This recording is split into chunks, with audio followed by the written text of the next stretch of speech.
Saint-Denis. Plusieurs autres activités sont offertes, donc pour la programmation complète, rendez-vous sur uqam.ca/grande-rentrée. Yo yo yo, c'est Raccoon, vous écoutez choc.ca.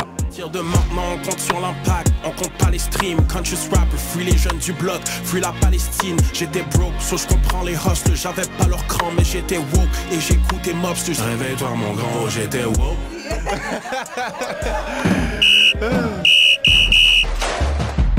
C'est le début de la troisième demi. Podcast soccer ludique. Sur les ondes de choc.ca. Voici. Ben oui, c'est la troisième demi. Je sais pas si on est trop fort. Ouais. Ah ouais, hein? Ouais. Ah, Depuis qu'ils ont fait les mises à jour, là, je sais plus qu'est-ce qui est quoi. Bienvenue à cette 141e édition de la troisième demi. Ce podcast soccer ludique, éclectique et inclusif sur les ondes de choc.ca. Je pense que c'est la fois que je l'ai dit le plus calmement possible. Ouais, je pense que oui. Toujours moi, Mathieu Nastou. Et cette semaine, je suis avec Simon Paquette. Salut Mathieu, ça va bien? Ah, comment ça va toi? Ben, ça va pas pire. Ça va. Ouais, ça va pas pire. Ouais. Hey, on tourne l'épisode en pleine folie de fin de mercato. Oui, pendant tout le temps, je vais mettre un horloge qui fait tic parce que le temps file. Ça finit très bientôt. Mais aurais-tu un shout-out à faire cette semaine? Shout-out à faire cette semaine, mon doux. Hey, je n'ai pas préparé un cette semaine. Moi, j'en ai sinon. Ok, ben vas-y, puis ça va me laisser le temps de penser à un. J'ai le Mexique. Oh! Pas nécessairement parce que là, on s'en va en demi-finale de la Leagues Cup puis il n'y a plus aucune équipe mexicaine. Yeah, baby. Mais c'est parce que j'ai vu récemment qu'il y avait un genre de blog / podcast, je sais pas trop quoi, mexicain, qui se... Oh! La troisième demi, bonjour. Bonjour! Salut Bruno, comment ça va? Ça va bien, vous autres? Ben, va. super. T'as comme pris pour acquis que c'était Bruno en plus, là. C'était peut-être un personnage. Ah oui, à qui qu'on parle? Non, mais c'est Bruno. Okay. Ah, ok, c'est bon. Non, j'ai pas pris de chance. C'est en soi un personnage. Parce que j'ai entendu une belle voix mielleuse et un fond de quelqu'un qui est dans un char. Fait que, obviously, c'est Bruno Larose. Bruno, qu'est-ce que t'as pour nous autres? Écoute, j'ai une couple d'affaires rapidement. Commencer, il y a autant de monde en char à cette heure-là, ça arrive ça me met en tabarnak. Ouais. 2. C'est le fun. Ils ont-ils annoncé j'aime tes yeux ou c'est pas ça? Non. Pas encore. Non. On attend, toujours. On a Gabriel des Trois-Maisons à la place.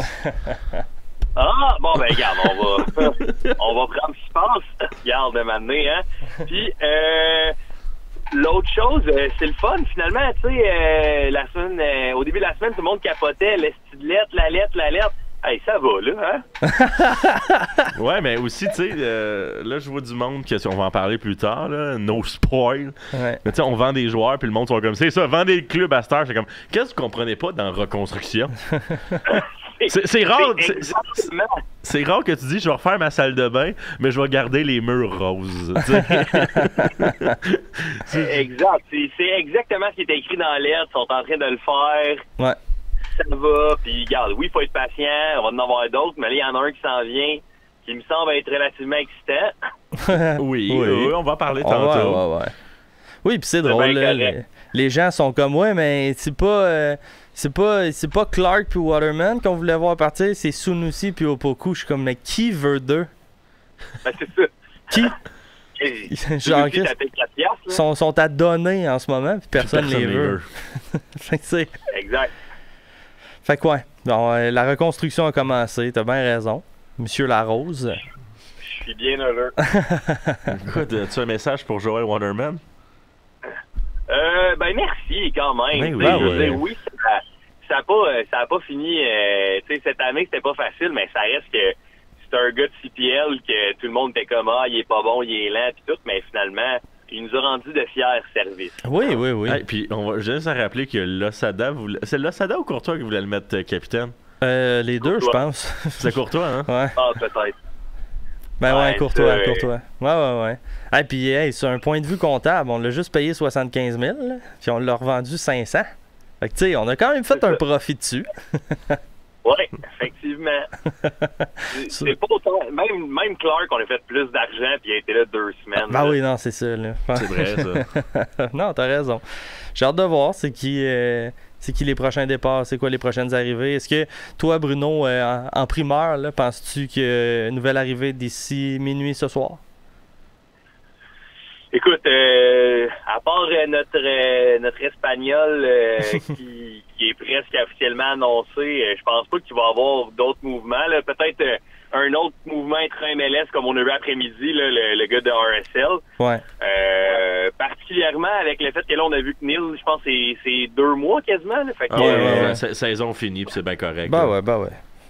ça va peut-être prendre quelqu'un en défense centrale juste pour comme avoir des gens qui jouent. Là. Ouais, non, t'as raison. Le gars de RSL, c'est un latéral droit, mais il est capable de jouer au centre aussi, de défenseur. Vous trouvez pas ça bizarre, les tweets cryptiques de Truman sur le pape? Max, là, faut que je te jase. Là. si c'est vraiment ça, là, depuis... C'est vrai qu'il est rendu à genre 4 allusions bibliques à peu avec près. le pape aujourd'hui. Là. Bref, si on signe un gars qui s'appelle Pape, prochaine fois je le vois, je l'insulte tellement. mais c'est de l'amour, là. C'est de l'amour que j'ai pour Max. C'est incroyable. Je comprends. C'était tout, mon beau Bruno? J'avais une petite plug à faire. Vas-y. Samedi 23 août, Centre des loisirs de Rougemont, c'est la fête de fin d'été. Écoute, ça va être le fun en plus. Il va y avoir tout ce que vous avez besoin, du blé d'Inde, de l'alcool, du hot dog. Il va y avoir un spectacle en soirée, un feu d'artifice. Tout ça servi par la meilleure équipe du camp de jour de la Rive-Sud et du Québec au complet. Là-dessus, je vous souhaite une bonne soirée, les petits gars. Yes, merci mon chum. Man. Ça bye. Yeah, bonne journée, ciao. Bonne centième. Yeah. C'est notre 141e. C'est niaiseux. C'est tellement niaiseux. Mais bref, c'est ça, le Mexique. Ouais. En gros, c'est ça. C'est un podcast, je sais pas trop quoi, blog, whatever. Ouais. Ils se sont décidés, ça serait drôle si on suivrait une équipe européenne cette année. Et ils ont décidé de suivre Sunderland. Ouais, c'est drôle. Et là, depuis une semaine, les pages Facebook, Instagram, tout, c'est que des drapeaux mexicains en commentaire. C'est malade. Puis les recherches Google sur Sunderland ont augmenté de 700% au Mexique. Ça n'a pas rapport. Genre, je trouve ça quand même funny. Qu'est-ce qui arrive là. Le Mexique est en arrière de Sunderland. Yes. Avais-tu quelque chose? Sinon, on commence ça sur. Non, on peut commencer là-dessus. Veux-tu nous parler du dernier match des Roses? Une défaite de 2-0 contre Ottawa, si je ne m'abuse? Ouais, dure défaite, encore une fois. Ben écoute, on voit que le Rose FC est un peu dans une période plus difficile ces temps-ci. De la misère à trouver le fond du filet. Peut-être un peu de découragement aussi, pas au dernier match, j'ai pas l'impression au dernier match, mais les matchs précédents, il y avait eu des buts. C'était difficile. Il y a des buts qui ont été laissés passer par la mal-aimée du moment, Karpenko. Oui, parce que même moi qui suis, tu sais, je suis ça, mais d'un moins affûté que toi et par bout, j'étais comme... Je suis-tu bien d'y faire porter ce chapeau-là à cette femme-là? Ben, elle est encore jeune. Parce qu'on fait pas plus de buts non plus. Non, effectivement. Je comprends, mais Montréal est l'équipe qui a la meilleure défense de la Ligue, l'équipe qui encaisse le moins. Fait que c'est difficile un peu d'attaquer la gardienne de but, sachant qu'on est l'équipe qui a la meilleure défense de la Ligue.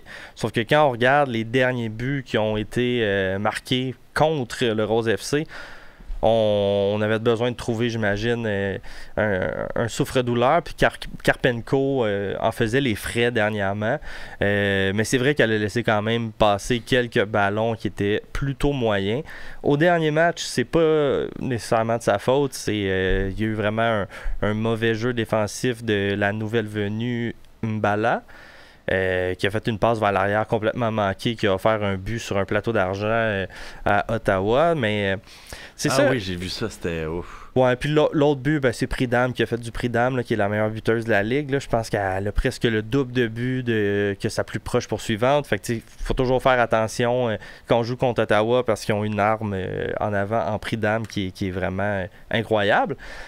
Mais c'est ça, on a de la misère à trouver le fond du filet dernièrement. T'sais, au dernier match, on a canardé le but adverse pendant un certain moment et pourtant il n'y a rien qui rentrait. Et ça restait quand même, c'est ça, peut-être pas des vrais moments qui étaient très, très dangereux.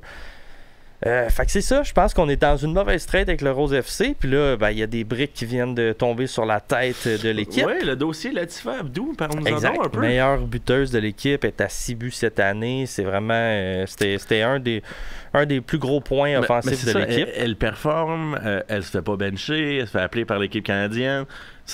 Où c'est que la chaîne du BC a lâché? Là? C'est une très bonne question, mon cher. Pour avoir vu quand même l'équipe jouer pendant toute l'année, même si Abdou était la meilleure buteuse de l'équipe, moi je pense que la meilleure attaquante de l'équipe, ça reste Boychuk, qui est vraiment plus impliqué. Abdou, c'est une très bonne joueuse. Je pense qu'en 1 contre 1, elle est capable de faire de la magie. Puis elle a vraiment son bureau, là, un certain endroit sur le terrain. Oui, ça, où genre, elle est moins dans la construction, on fait plus attendre pour décrocher. Là. Genre, oui. Mais elle est très bonne pour marquer des buts un peu extérieur de la boîte, en face du but. Alors, on dirait qu'elle a tout le temps l'angle parfait pour la chipper par-dessus la tête de la gardienne, faire des beaux buts. Mais ça reste un peu peut-être unidimensionnel. Fait que j'ai l'impression que si Abdou était pas dans sa game, ben ça allait pas bien, on n'était pas capable de marquer, etc. Fait que moi, je sais pas pourquoi, parce que là, ce qu'on a appris, c'est que Abdou et le Rose FC sont arrivés à un point de non-retour où ils vont probablement soit résilier son contrat ou j'imagine qu'ils essaient de l'échanger en ce moment. La fenêtre du Mercato termine le 30 août pour la Super League du Nord. Donc, ils ont quelques jours pour essayer de soit l'échanger, la vendre ou quoi que ce soit. Ou probablement, moi, ce qui va arriver, c'est que dans le 30, ils vont résilier le contrat s'ils ne sont pas capables de la vendre. Mais le pourquoi du comment, difficile à dire, mais vu que l'équipe avait des difficultés à marquer, j'ai peut-être l'impression que, pas qu'il y avait un remaniement nécessairement dans l'équipe, mais peut-être un remaniement tactique en avant, qui allait peut-être mettre moins en valeur une Abdou, puis peut-être que c'est ça qui a fait qu'elle a dit j'ai pas le goût nécessairement de continuer à participer à ça. Je comprends. Encore là, je suis pas dans le secret des dieux, j'ai pas parlé à Robert, j'ai pas parlé à personne de l'équipe. À Bob, mais surprenant quand même comme moment, comme timing. Je trouve que la situation a bien été adressée du côté de l'équipe et de la joueuse. L'équipe a tout de suite dit rapidement, ils ont sorti un communiqué pour dire hey, on n'est pas là pour ralentir personne dans sa progression, ça veut pas être ici, on va la laisser partir. Nous on a nommé qu'on aurait aimé ça, lever son option pour l'année prochaine, donc tu sais de la garder une année de plus, et c'est là qu'elle nous a dit qu'elle voulait pas rester, puis que tous les pensés, on le sait que Robert, dernière pratique de l'équipe, le bon Robert, Abdou n'était pas présente pendant la pratique et il a parlé d'une situation interne qui était très frustrante pour lui. Fait que j'ai l'impression que même du côté du coach, peut-être que c'est une surprise là, parce que pour que lui il dise carrément que c'est un peu frustrant ce qui est en train de se passer à l'interne, elle n'est pas là aujourd'hui, on va voir prochain match. J'ai l'impression que même peut-être pour lui c'était une surprise là, qu'elle soit pas là. Fait que je sais pas si c'est Abdou, elle a eu un épiphanie puis elle s'est dit moi ça fait plus mon affaire, je crois pas nécessairement dans le projet, ou pas que je crois pas dans le projet, mais je crois pas en le projet, de quelle manière ils vont me mettre en valeur, parce que c'est quand même une jeune joueuse qui a le vent dans les voiles puis qui aimerait ça jouer avec l'équipe Canada. Puis c'est pas anodin, au dernier match, il y avait la sélectionneuse d'équipe Canada féminine qui était au match. Okay. Puis la nouvelle est sortie après qu'elle voulait plus être au Rose FC. Est-ce que la sélectionneuse est allée voir Abdou pour lui dire si tu veux avoir des minutes de jeu avec nous, ça se peut pas que ça soit dans un calibre comme celui-là? Ça me surprendrait. Je pense pas non plus. Je pense pas qu'une je parle d'une rumeur. Là, oui, je sais, mais je pense pas qu'une employée de Soccer Canada peut chier sur un projet de Soccer Canada. Je pense pas non plus, sauf qu'en même temps, Jesse Marsh s'est jamais gêné de dire publiquement que les joueurs de la MLS devaient sortir de la MLS pour pogner un step, t'sais. Ça ne l'a pas empêché des choisir, des sélectionner dans l'équipe, sauf qu'il disait quand même... Pour pogner un step, pas pour embarquer dans les marches. Effectivement. Sauf que, tu sais, je pense que Abdou est déjà sur le banc, mettons, de certains matchs amicaux. Je serais pas surpris, mettons, qu'elle lui ait dit... La même chose que Jesse Marsh. Si tu veux prendre un step, il faut vraiment que tu retournes en Europe. Pas que le calibre est pas bon ici, sauf que comme faut que tu sois dans une équipe peut-être d'un plus haut calibre et tout. Puis peut-être qu'Abdou, là, a fait, c'était le petit truc qui manquait, la goutte qui faisait déborder le vase pour qu'elle décide de faire un move. Mais encore là, j'ai pas parlé avec personne de l'équipe, je sais pas, je pars des fausses rumeurs en ce moment. mais c'est ça, c'est peut-être le feeling, mais c'est un peu doux amer en ce moment. Surtout avec l'arrivée de Chairim, la nouvelle joueuse coréenne qui a franchement bien joué au dernier match, tout comme Boychuk. Fait que je sais pas, j'ai hâte de voir s'ils vont être capables d'activer tout leur réseau et de faire venir une nouvelle joueuse, nouvelle striker d'ici la fin du surtout mercato. si on peut concrétiser sur Latifa. Ben ouais. Parce que la perdre pour la perdre, on dirait que c'est un peu un waste. Ce qui serait étrange, c'est qu'elle soit transigée à un autre club de la canadienne, de la Super League du Nord. Ça serait quand même étrange, mais qui sait, peut-être qu'elle va faire une jeune Anthony Vilsaint d'elle-même puis aller nous marquer dans la face. Fait que on va voir. On va voir à suivre pour le dossier du Rose FC. Merci Simon pour ça. Avant qu'on tombe dans le dossier CF Montréal, si je te dis 2026. Ouais. Québec. Yeah. Soccer. Oh yeah. Argent et plaisir. Tu penses à quoi? Je pense à une expansion de la Canadienne Première Ligue. Oui. En CPL, on serait sur les derniers détails de ce dossier-là. Il y a même, attends si je peux retrouver le texte, il y a même Tony Marinaro qui a dit qui allait être les propriétaires, que c'est un businessman américain, Matt Rizzetta, qui allait avoir Angelo Pasto, un homme d'affaires montréalais, que Rocco Placitino allait être le président et que Monsieur Rizzetta allait être le chairman. De tout ça. Donc, on est vraiment dans les derniers milles. Puis même Rocco commence déjà à en parler en disant de comment, tu sais, vu qu'ils n'ont pas d'MLS Next Pro, ça peut être. Même si je sais qu'il y a des réglementations pour pas que la CPL soit basically une farm league. Oui, puis ça serait décevant, honnêtement, là, que ça soit ça le plan mais reste que, du CF Montréal. Tu sais, reste que je vois quand même Montréal prêter un ou deux joueurs, Vancouver aussi, tu sais. Toronto, tu sais, après tout, là, tu dois rien à Montréal. Là, vous partagez une province et une langue, c'est pas mal. Exact. Mais c'est pour ça que je suis très emballé du fait qu'il y a une équipe de la CanPL qui arrive au Québec enfin. Ça va donner une autre offre de match à aller regarder que le CF Montréal. Puis une autre manière aussi de peut-être de montrer qu'on n'aime pas ce qui se passe au CF Montréal, c'est de pas aller voir les matchs puis d'aller voir les matchs de la CanPL, de faire ce qu'on vous demande, c'est... En même temps, je me fais l'avocat du diable. Vas-y. Si on fait ça, ils vont juste dire, ben là, le monde aime le produit de la CanPL, fait que fuck it, on déménage ça à Indianapolis puis on crée une équipe à Montréal. Ben, écoute, c'est... Je fais l'avocat du diable. Non, effectivement, ben, peut-être, mais rendu là, si c'est leur manière de raisonner... Ben, on veut pas d'eux, tu sais. Je comprends. Dans le sens que s'ils disent tu sais, vous contentez de peu, ben partez. C'est pas qu'on se contente de peu, c'est qu'on aime ça rêver, on aime ça avoir des étoiles dans les yeux, avoir un peu d'espoir. Fait que c'est sûr que comme le CF Montréal nous en a pas donné beaucoup cette année. Fait que s'il y a une équipe de la CanPL qui peut nous l'offrir, on va y aller, tu sais. Ah ben. Il y a un beau monsieur qui vient d'arriver. Comment ça va, Richard? On m'entend? Ouais. T'inquiète, je gère les micros. Yes. Comment qu'il va, le beau Richard? Le trafic à Montréal, messieurs. Ah ouais. Terrible, comme à chaque fois. Quand même de la bonne merde. On arrête de parler de l'expansion de la CPL à Québec. Qui va avoir lieu. Donc, j'ai très hâte de voir ça. J'ai surtout hâte de faire application pour mes billets médias. Effectivement. Parce qu'on sait pas. Là, on pense que ça va être à Laval, mais c'est pas clair encore. Ça serait la next... Faut que ce soit à Québec, là. Ben, on aimerait ça, sauf que... Faut que ce soit à Québec, mais mets-moi une Expro de Montréal à Laval. Là. Ouais, peut-être. Je sais pas. Qu'il y a 1200 personnes qui vont voir ça, puis il y en a 4000 à Québec, puis que tout le monde soit heureux et vive le soccer libre. Ou pourquoi pas deux? Pourquoi pas une à Montréal puis une à Québec l'année prochaine? Ben oui. Est-ce que vous avez parlé de Rocco Placentino qui pourrait être le directeur technique? Ouais, le chairman de pas le chairman, j'avais dit, mais en tout cas, oui. On en a le parlé. Président, excuse-moi. Ça ferait tellement du sens, mais honnêtement, je voulais voir vraiment plus à Laval.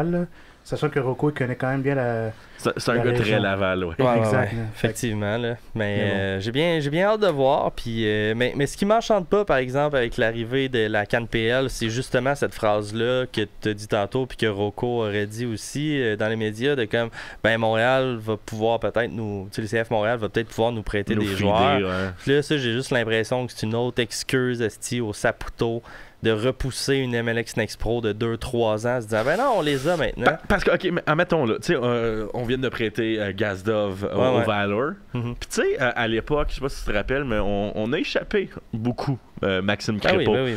Mais, puis, tu sais, il était juste à Ottawa, là. C'est à côté. C'est juste ça. Puis, tu sais, on aurait peut-être perdu un Sirois aussi qui était à Winnipeg back then. Mais tu sais, à 3 heures de route, je sais que c'est plus loin que Ottawa, techniquement. Mais tu sais, tu gardes ça dans ta cour, là, puis tu peux plus en échapper, là, des joueurs de même. Ce qui me fait chier, c'est que les joueurs qu'on prête en CanPL en ce moment, il n'y a rien qui force les équipes à les faire jouer. Là. Biello, il joue pas, là. T'sais, il est sur le banc en ce moment à CanPL. Si on avait une Next Pro, il serait partant, c'est sûr et certain. Fait comme les joueurs qu'on prête à des équipes qui sont en CanPL, puis je les comprends, là, mais ils ont aucune obligation de faire jouer nos joueurs. Là, si eux, ils n'ont pas envie, s'ils trouvent qu'ils ne fit pas dans ci, ça. Fait qu'une MLX Next Pro, c'est juste important parce que justement, c'est nous qui choisissons qui on fait jouer. Là. Fait que c'est nous qui va faire jouer nos joueurs, puis qu'on va... peut-être même s'obstiner à en faire jouer trop, mais c'est pour ça que ça existe, la Next Pro. Là. Tandis que là, la CAN PL, je veux bien, là, mais si demain matin, on envoie Guboglo puis Graham Roach à la future équipe de Québec de la CAN PL... Il faudrait. Oui, il faudrait, sauf que, tu sais, je veux dire, qui va les forcer de les faire jouer, tu sais? Ils vont peut-être encore réchauffer le banc, puis sorry, not sorry, Montréal. Puis là, on va encore vendre un joueur random à une équipe de la USL sans qu'il ait jamais vraiment joué à Montréal. Là. Mais pour de vrai, le crew, quand on fait un petit parallèle avec le Next Pro, je pense que c'est l'exemple parfait. J'en ai parlé la semaine dernière, mais tu sais, des clubs comme le crew, même Charlotte, qui font très très bien au niveau de la Next Pro. Sachant que eux, exemple, si je prends le cas de Charlotte, ils vont acheter un jeune joueur, exemple, de l'Europe. Comme même pas, ils ont acheté, je pense, un Sud-Africain qui va jouer en Expo directement. Là. Sachant qu'il n'y a pas d'expérience, puis tu sais, ces équipes-là sont très très bien rodées, puis il y a une stratégie derrière tout ça, sachant que contrairement au CF Montréal, tu les laisses aller sans aucune espérance, mais comme je trouve ça juste plate, malheureusement. Je suis 100% d'accord. Sinon, 100% avant de parler du good stuff, donc, je mentionnais que Gazdov a été prêté au Valor, il a déjà fait un premier match, premier jeu blanc de sa part. Là, il y aurait un autre joueur qui serait vendu. Il y aurait un joueur qui serait vendu du côté de Montréal. Je parle bien de Michael Adedokun, qu'on a peut-être oublié, mais il est toujours dans le giron du club. Lui qui est prêté à Lexington SC, toujours 24 ans, le bon Michael, et 0 minutes avec le CF Montréal. Mais Lexington aurait déposé une offre concrète pour acheter les droits de Michael Adedokun pour rendre le transfert permanent. Je dirais pas non. Moi non plus. En plus, on m'a dit qu'il était super sympathique et très très drôle. Mais regarde, on est en reconstruction. Là, je dirais pas non, mais je dirais pas oui tout de suite. Je sais pas qu'est-ce qu'il vaut. On est-tu en train de laisser partir une pépite? Je pense pas, il y a 24 ans. Là. Ok, il est plus jeune. Il y a 24 ans, tu sais. Fait qu'on va avoir fait un 50 000. Non, mais peut-être qu'un jour il va jouer à MLS puis il va être bien correct, mais si t'étais très très très très très bon, on t'aurait vu il y a très très très très longtemps. Ouais, je comprends. C'est ça que je veux le mentionner. Mais là, dans le plus gros good stuff, là, on vient de vendre Joel Waterman à Chicago. Les détails, donc c'est 500 000 de gamme et un 100 000 conditionnel. C'est 200 000 l'année Oui, attends, je vais reprendre ma phrase, ok? Ouais. C'est 200 000 pour cette année et c'est 300 000 pour l'année prochaine. Dans le fond, 2025, 200 000, 300 000 en 2026. Avec aussi un add-on qui pourrait aller jusqu'à 100 000. Et aussi un 50 000 de plus s'il commence 60% des matchs l'année prochaine avec Chicago. C'est difficile de faire des breakdowns. Et ensuite, on a vendu Caden Clark pour 700 000. Donc, je tiens juste à rappeler... Ça, c'est en argent comptant. C'est cold cash. Du cold cash. J'ai juste à rappeler qu'on l'avait acheté pour 50 000 de gamme l'année dernière. Passée, en fin de saison, à pareille date. Il y a aussi un 100 000 conditionnel que j'ai pas encore les conditions et un certain pourcentage à la revente que je ne sais pas encore. Donc là, j'ai pensionné Gazdov, Adedokun, Clark et Waterman. C'est tout dit, je crois. Ouais. Après ça, on va passer pour les arrivées. Qu'est-ce qu'on a à dire de Joel et de Caden? Joel, je pense qu'on a tellement tapé dessus qu'il faut donner quand même du crédit aux défenseurs. Puis c'est quand même nous qui ont donné sa première chance en MLS, sachant qu'il passe de Cavalry en CPL pour aller en MLS. Puis il a quand même bien fait malgré tout. C'est sûr que je l'ai critiqué, puis ça je l'avoue. Puis je suis pas tout seul qui l'a critiqué. Mais quand même, ça a été un international canadien sous nos yeux. Puis c'est grâce à lui c'est grâce à nous qu'il a évolué. Puis honnêtement, j'espère qu'il va bien évoluer à Chicago, sachant que ce club-là est proche de faire des séries éliminatoires, puis d'après moi, ils vont les faire. Puis avec un coach comme Berhalter qui est capable justement de rallier ses troupes quand il faut, puis quand ça compte, je pense que Waterman pourrait parfaitement fitter, mais pas en tant que premier défenseur, mais comme deuxième violon. Là. Ouais, vraiment. Ben, tu sais, je le disais déjà l'année passée, puis je l'ai redit cette saison, mais Waterman devait juste pas être en défense. C'est évident. Il était vraiment meilleur quand il y avait un Camacho devant lui, justement. Excusez, puis Caden Clark, j'ai oublié un choix au Super Draft. Ah ouais, c'est mais ça, on s'en calait. Non, mais je parle du 50 000 de l'année passée. Oui, c'est vrai. On avait donné un deuxième round avec. Mais non, c'est ça, tu sais, il était tellement meilleur en arrière d'un Camacho, mais là, de bouger à Chicago, dans la ville de sa belle-sœur aussi. Julia Grosso. Ouais, exact. Fait que je pense que c'est un bon move pour lui, puis c'est un bon move pour Montréal aussi. Il fallait passer à autre chose. Mais good guy. Beau message qu'il a fait en partant. Je pense que le gars, peu importe ce qu'on va dire, peu importe qui parle de la fois qu'il est allé à Vancouver puis il y avait un chandail des Canucks. Ils sont encore listés. C'est ça. Le gars, il a toujours, je pense, défendu les couleurs du club. Il s'est toujours donné. C'était le premier à défendre ses coéquipiers quand ça allait mal. Ouais, fait que... Puis c'est un gars qui voulait, tu sais, c'était le genre de gars qui allait brasser la cage. Son serrage de main avec le gardien mexicain. Là, ça c'était bon. C'était quand même beau. Ça, c'est un beau souvenir de farewell de sa part. Fait que bonne chance, Joël. Bonne chance. Caden? Ouais. Pour Caden, ben moi, je pense que c'est mon tweet genre le plus populaire ever que j'ai posté. Moi, c'est la bière et les Mexicains. Ouais, c'est ça. Oui, c'est vrai. Moi, ce que j'avais écrit... Attends, je vais essayer de trouver ça vite, là, mais c'était quelque chose comme... Tu sais, Caden Clark est juste assez bon pour qu'on veuille pas l'échanger, mais juste pas assez bon pour qu'il soit... Ben, pour qu'il soit, mettons... comment j'ai écrit ça? Donne-moi une petite seconde.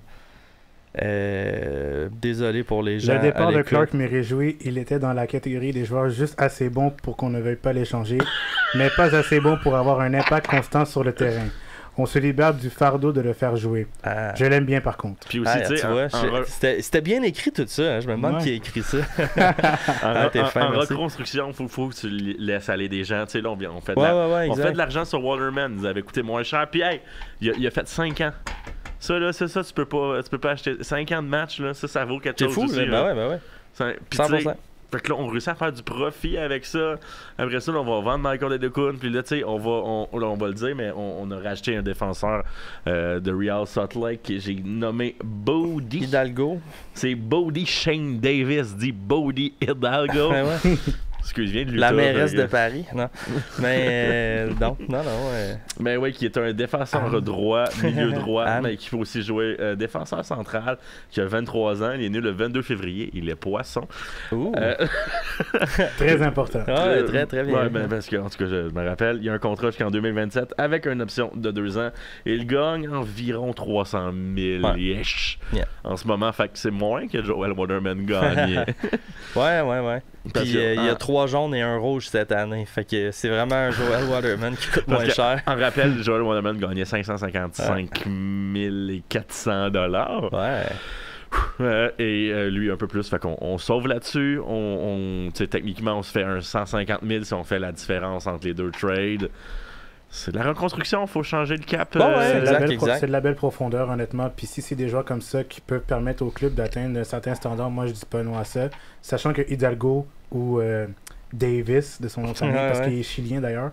Mais un ami de Chili. Exact. Puis honnêtement, je trouve que si c'est des joueurs comme ça qui sont capables de suivre vraiment le style de jeu que le CF veut amener, mais on y va, tu sais, parce que moi personnellement, j'aime bien avoir des joueurs qui sont prêts à mouiller le maillot, qui coûtent pas trop cher, mais qui donne une bonne valeur qualité-prix sur le terrain. De ce que j'ai cru comprendre à RSL, à la base de formation, Hidalgo est un milieu offensif, mais RSL avait des manques en défense, puis ils l'ont bougé en défense. C'était pas un ailier, puis il a switché pour être le right back. Puis, il était comme listé milieu offensif, mais je peux me tromper, je n'ai pas vraiment regardé plus qu'il faut, là, mais c'est ça, je pense qu'il a passé d'un rôle plus offensif à un rôle plus défensif. Que selon les données que j'ai, il peut vraiment jouer dans le couloir droit et défenseur central. OK, bon. En ce moment, mais tu sais, en même temps, on va peut-être découvrir un couteau suisse. Bon, ça se pourrait. Puis fucker quelqu'un comme Caden Clark en le mettant des flancs. C'est vraiment un Joel Waterman. Dans le fond, là, il peut jouer en défense, mais il va pouvoir backer au milieu de terrain quand on est dans la marde. Là.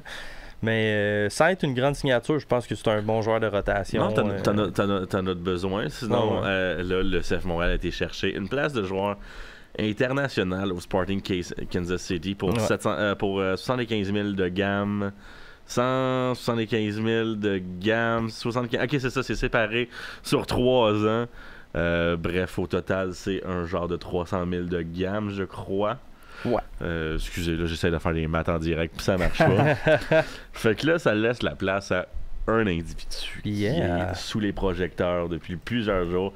Ivan Raimé, qui joue présentement pour le FC Porto, qui était en prêt à Valence, si je ne m'abuse, qui avait été acheté pour 10 millions l'année dernière de la part de Porto.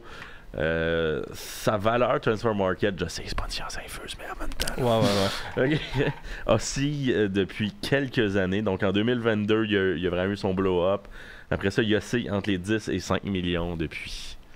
En ce moment, donc milieu offensif, donc qui peut aussi jouer comme ailier gauche, mais je pense que c'est vraiment notre pièce maîtresse, notre 10 qu'on n'a jamais eu. Depuis le départ de Mihailovic. Non, moi j'aurais tendance à dire Piatti, même est-ce que ce joueur-là a le calibre d'atteindre un Nacho Piatti, sachant que... En même temps, comme toutes les tu sais, à l'exception de Drogba, de Divaio, de Nesta. Piatti, là, fais-moi croire que tu pouvais me dire où c'est qu'il avait joué. Même Divaio, personne ne le connaît. Non, exact. C'est vrai. Puis tu sais, tous ces gars-là étaient des inconnus. Tu sais, là, lui, il a 24 ans en ce moment. Il est né le 26 septembre. Je sais pas c'est quoi ça. Ah oui, c'est Scorpion. Scorpion, ok. C'est bon. Peut-être qu'il va faire un ou deux Scorpion Kick à un moment donné. Ben, tant qu'il va mettre dedans. Pourquoi je sais ça que c'est Scorpion? Wow. Mais oui, c'est ça, 24 ans. Piatti, en rappel, avait 27 ans quand il est venu ici. Fait que, regarde, si c'est une autre belle histoire comme Piatti qui va rester ici de 5-6 ans, tant mieux. Si on le revend quand il a 27 ans, 3 fois le prix, mais tant mieux. Ben oui. C'est le nom qui donne un peu espoir en ce moment pour sauver le mercato du CF Montréal. Sauver, oui, mais en fait, c'est plus une entrée que d'autres choses que je verrais, parce que le repas principal, faut qu'il arrive en décembre, janvier, février, là, pas le choix. Il faut un vrai repas. À la limite, ça c'est peut-être le repas, mais ça va prendre un dessert aussi. Je veux juste dire que c'est il manque de quoi. Là. Je comprends qu'on vienne, puis ça rentre dans le barème de les 4, 5, 6 millions qu'on parlait. Ça va être de 5 à 5,5 millions plus 250 000 pour le prêt. Fait que ça rentre dans la logique. Qu'est-ce qui était dit? Fait qu'on peut en déduire qu'il faisait partie des 3 premiers plans de tout ça. Mais c'est que je m'en allais avec ça là, déjà. Je pense que c'est ça. C'est le gros nom du mercato pour le CF Montréal. On regarde un peu nos téléphones parce que ça finit aujourd'hui, fait que ça pourrait être annoncé à tout moment, n'importe quand. J'ose croire que ça va être fait. Là. Souvent on dit qu'il n'y a pas de fumée sans feu, puis on en parle depuis quand même un bon bout. Puis même que Max Truman, qu'on salue, l'a carrément dit là, dans IMFC Radio que là, ça bouge puis ça devrait se faire. Là. Fait que je pense qu'on peut prendre pour acquis que si ça se fait pas, ça va être un Jimmy Briand 2.0. Mais là, ils l'ont pas annoncé. C'est ça, c'est pour ça que je dis Jimmy Briand, il était annoncé. Ah, t'as raison. Mais fait que j'ai vraiment hâte de voir à quoi ça va ressembler. Mais si on peut le voir jouer un peu cette année, puis de voir un peu c'est quoi l'étendue de son talent, au moins ça permettrait de se dire ok, c'est bon, il est assez fort pour qu'on bâtisse une équipe autour de lui. Parce qu'il y a quand même des pièces intéressantes dans l'équipe du CF Montréal. Moi, je calmerais un petit peu mes attentes envers ce gars-là, sachant que oui, on scande son nom comme étant le sauveur, mais on le connaît pas. Là. Puis on n'est pas des scouts espagnols ou français, whatever, mais comme moi, j'attendrais qu'on voit ce qu'il vaut sur le terrain par après, puis dépendamment de comment la direction le voit, puis dans le cas que Marco Donadel ne soit plus à la barre, qui va être le coach, comment tu vas l'utiliser, tu sais. Effectivement. Attendons avant de s'enflammer. Tu sais, il n'y a pas juste, on attend, mettons, Vrioni, son contrat vient échéance, 1,2 million. Owusu, tu sais, il y a eu des rumeurs sur lui comme quoi il pourrait partir. Je pense pas qu'Owusu va partir. Non, je sais, mais tu sais, non, mais il va y avoir une augmentation. Ça se peut qu'Owusu soit DP l'année prochaine aussi. Là. Honnêtement, j'espère pas. DP? Non, j'espère pas. C'est le max tam, là, s'il vous plaît. Oui, non, mais je suis d'accord avec vous, là, mais on parle de Montréal. C'est cette ville où les gens viennent pour mourir.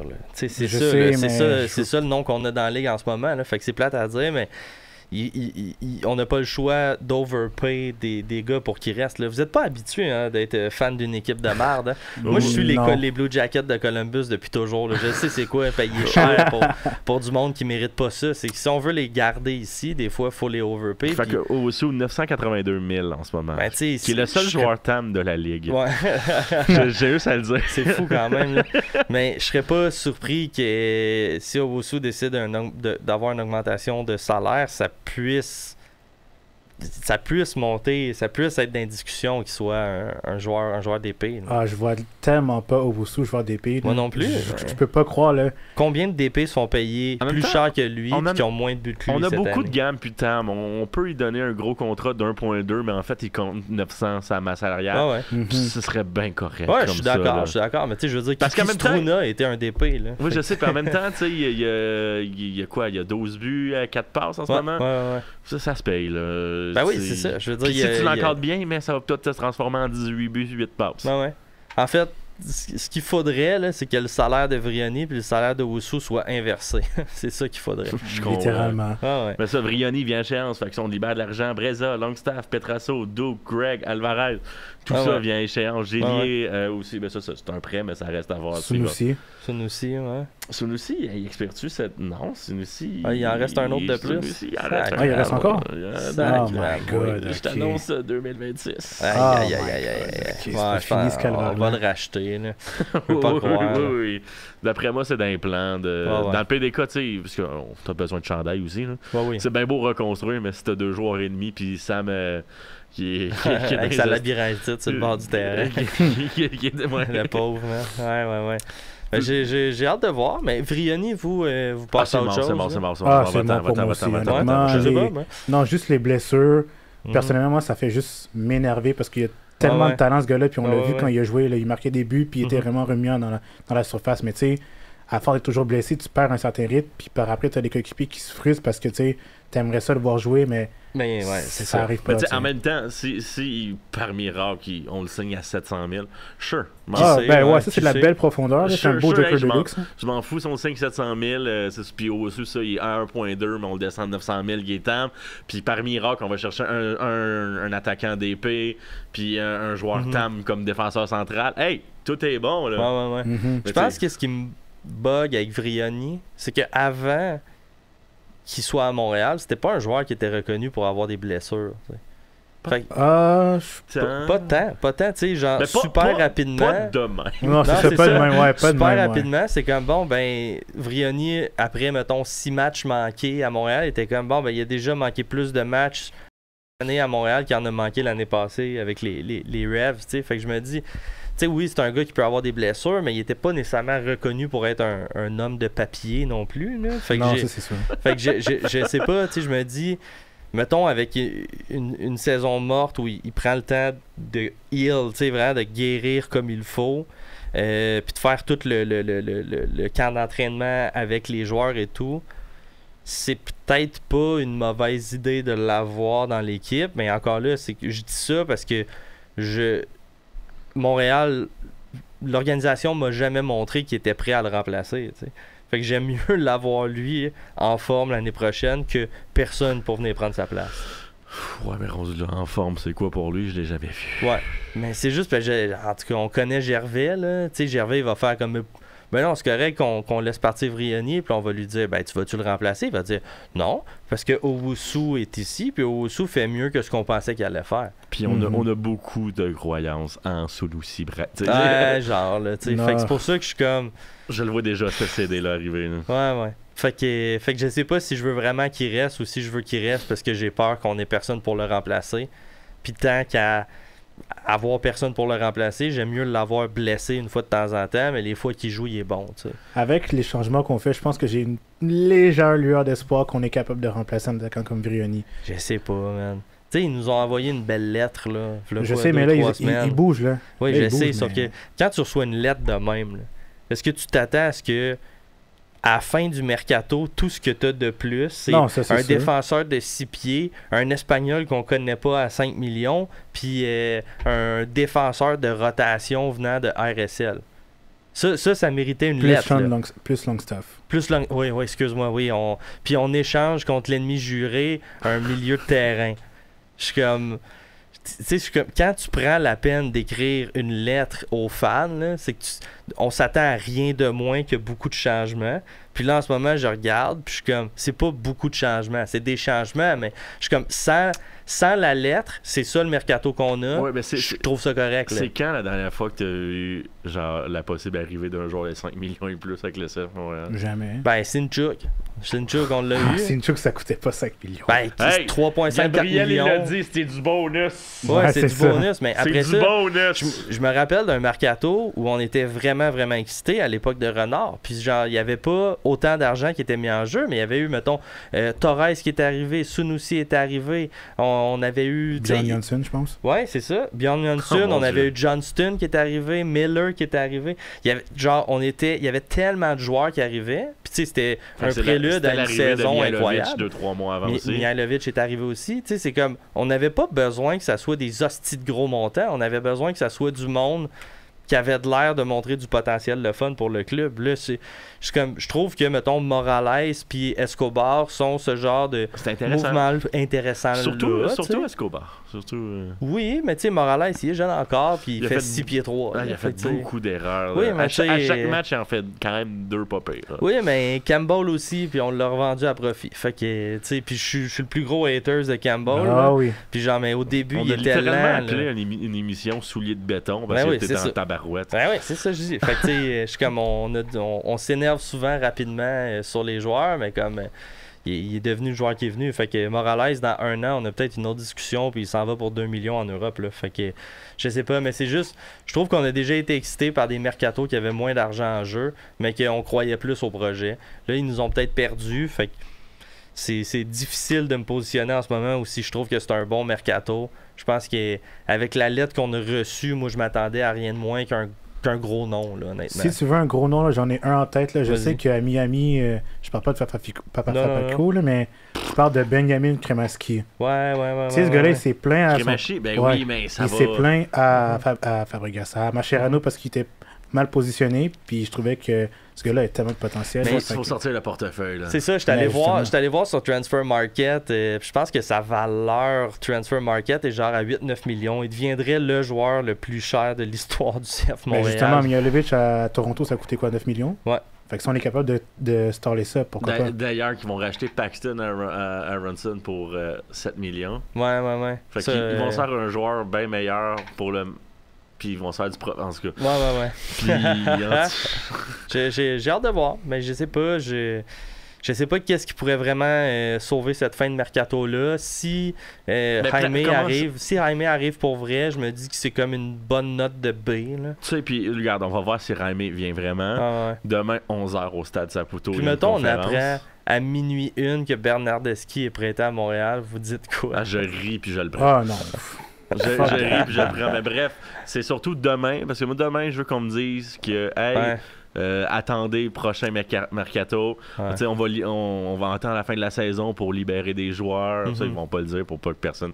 Mais tu sais, mettons, si on sous-entend ça, qu'ils vont racheter 2 joueurs quand la saison est finie, ils vont laisser eux partir. Ils ont déjà 2-3 joueurs au repêchage. Des waivers, puis tu sais, ils ont un plan. Bref, c'était la 3e demi-édition Mercato. Merci de nous avoir écoutés. Merci Rich, merci Simon. Merci les boys. Sur ce, top 10. Ciao! Oh man, fais chier.